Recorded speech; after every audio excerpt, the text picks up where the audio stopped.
The book is The Big Show in Bololand. The subtitle is The American Relief Expedition to Soviet Russia in the Famine of 1921.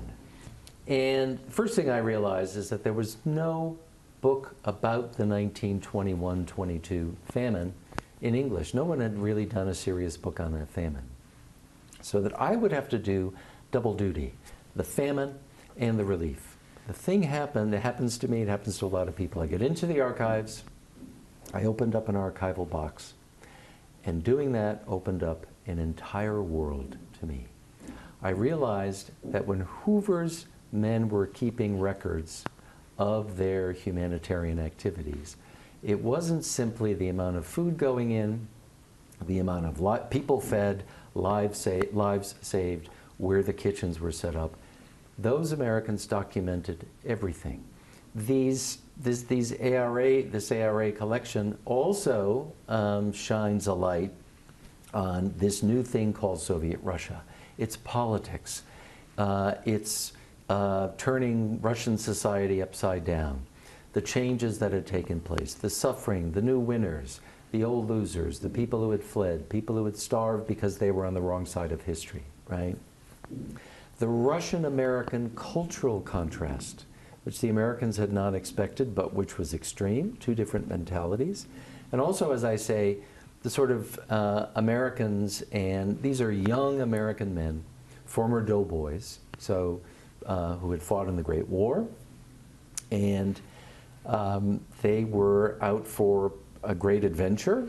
They wanted to continue the adventure they had begun in the World War, but a lot of them weren't prepared for the scenes of horrific suffering that they encountered. So there were a few people who have to be sent out, nervous breakdowns, and there are others who deal with the catastrophe, step up. They've got the right mentality about it. They've got the stamina to deal with it, and they become part of among the heroes of the story. These Americans were spread out across the heartland, and they were stationed in remote villages, provincial towns, provincial capitals. So their reporting as to what was going on contains some of the most detailed reporting about Soviet life in the period, and we say the aftermath of the revolution, it was still kind of going on in this period. It's the most extraordinary documentation available anywhere. You really can't understand the obstacles facing the Americans unless you see the famine up close. These are the kinds of images, and when I give book talks, I'm always very careful about which ones to use. I mean, these Americans are posing and smiling, but behind them is a mass grave, piles of bodies.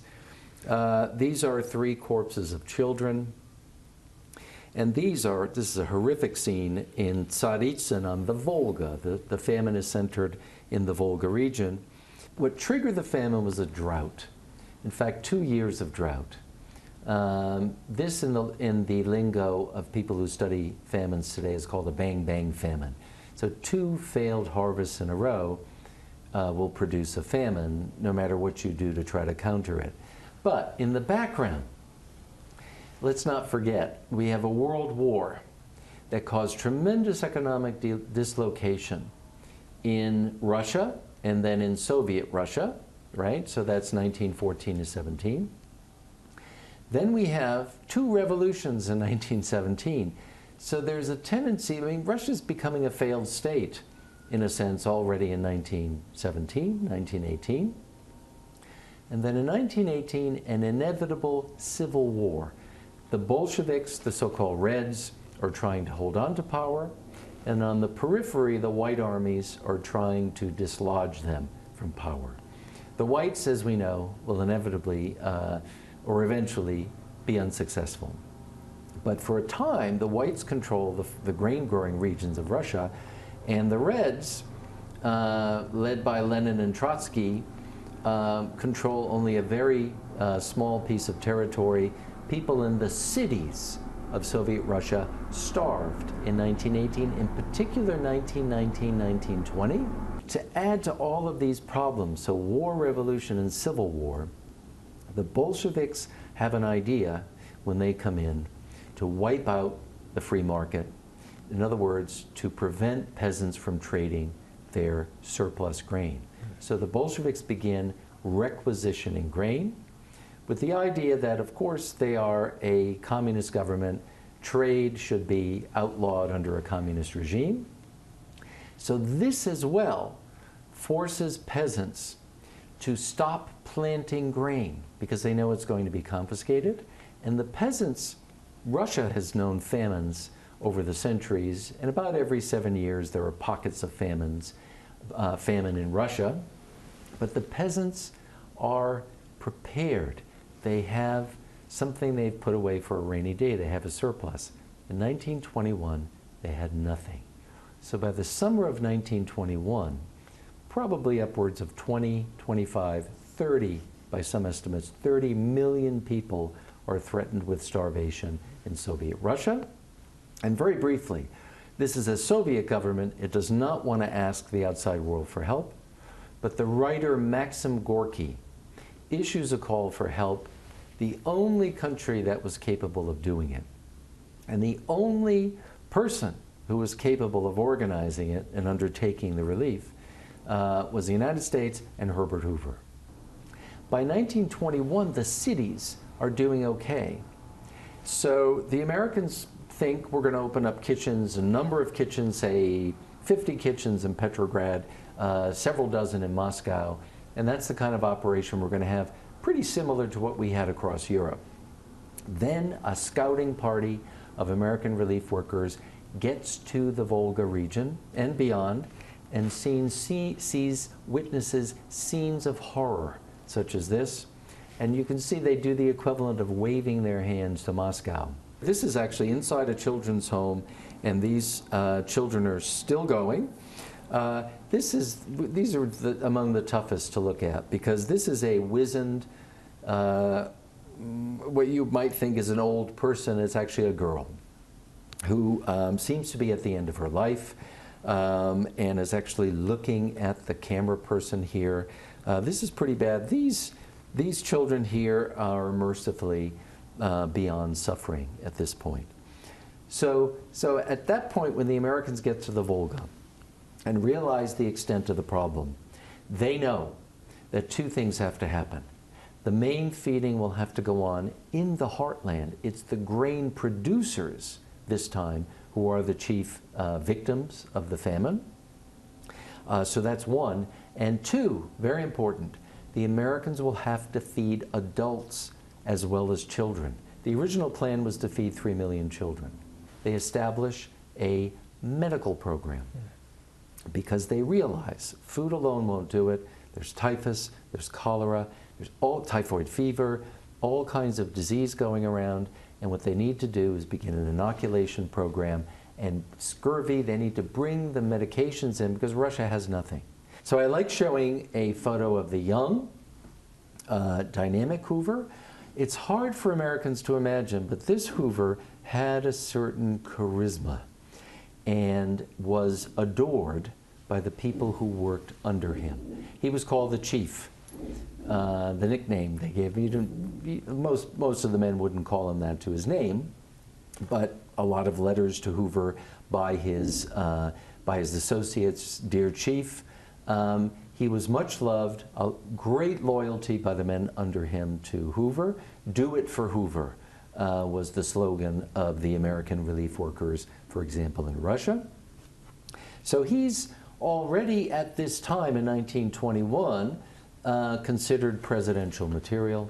He had, both parties wanted to draft him to run for president in 1920.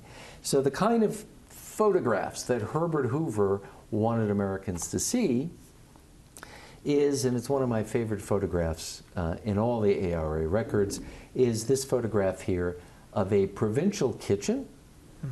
And these happen to be all girls. This is out again along in one of the Volga towns. And some great faces in this photo. This was the kind of photograph Herbert Hoover wanted to publicize across the United States.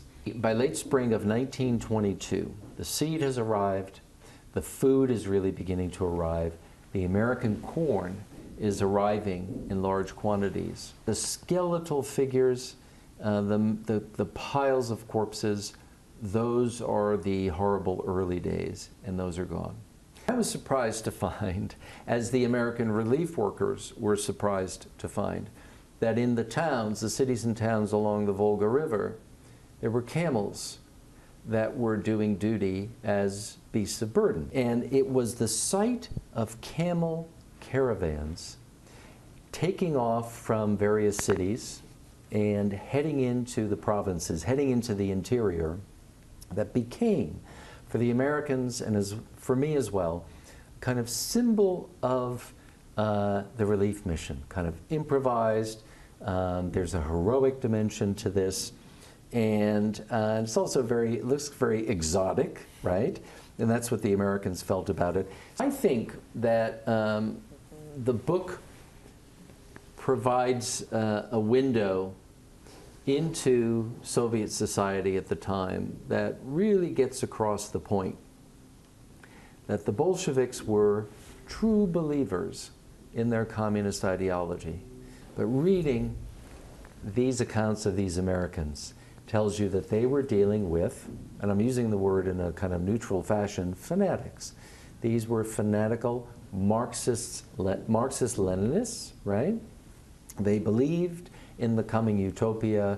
They believed, in other words, that capitalism was doomed. They felt they could lord it over these Americans, even though there was poverty and want all around.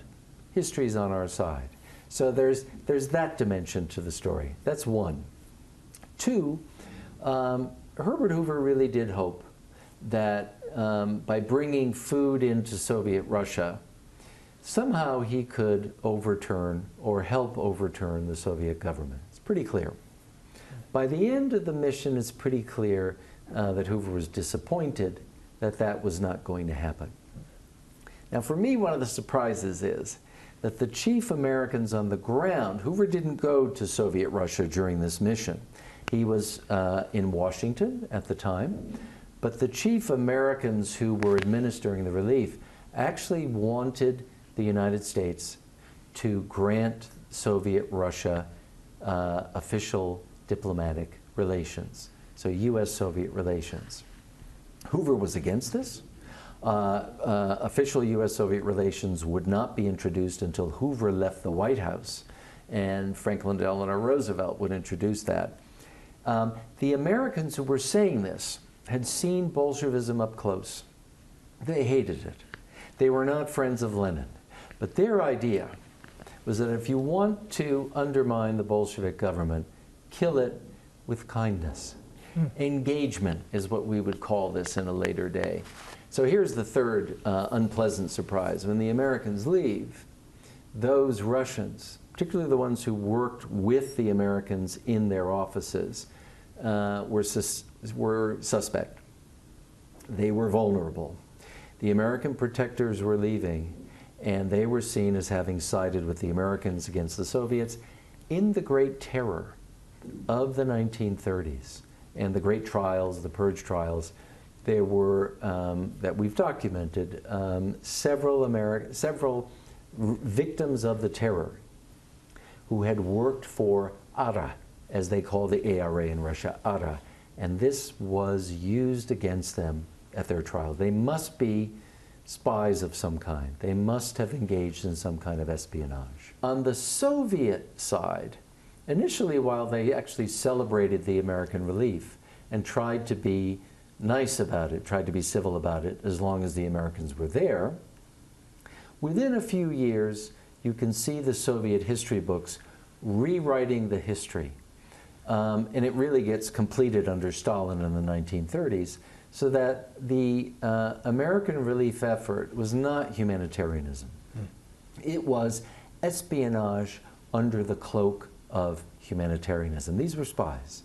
And the types of records that I have told you that I studied in the Hoover archives, it's in part that record keeping that lent credibility to the charge that this was some kind of espionage or a kind of testing the ground for American business down the road. But mostly by the 1940s, 50s, the episode is forgotten. I'm studying Soviet history in the 1970s for the first time, and I'm reading through these years, and I'm reading Soviet history books. You would never see the ARA. You would never see the Hoover Relief Mission. It's not there. So that's one. That's one factor on the Soviet side. On the American side, it's because of Herbert Hoover's disgrace, his failing reputation after the Great Depression and after he leaves office, that his work as the great humanitarian becomes obscured by the Great Depression. Americans don't want to hear about it anymore, even if they kind of knew about it. So that, say, by the 1950s, 60s, and certainly when I came on board studying history in the 1970s, people could barely remember this. And again, if you brought up Herbert Hoover, it was an awkward topic because he was the Great Depression guy. So because of that, this story was in the archives waiting to be brought out and brought to life in a book and a film, and that was my mission.